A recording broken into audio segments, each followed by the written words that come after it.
عليكم وصلني اكتر من سؤال عن اتيكيت البسين واتيكيت الشاطئ.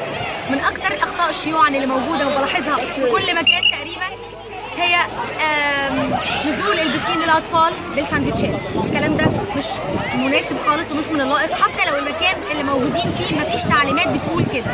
المفروض ان ما يكونش فيه ساندوتشات او يكون اي اكل موجود على البسين. حاجه كمان، البيبيز الاطفال اللي لسه رضع لازم نلتزم بالحفاضات اللي موجوده خاصه بنزول البسين.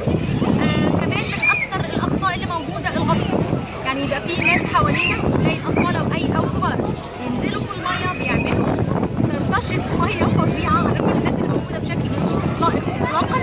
دي من اكتر الاخطاء اللي بلاحظها اللي موجوده. كمان البني الخاص بنزول الميه لازم نلتزم بيه.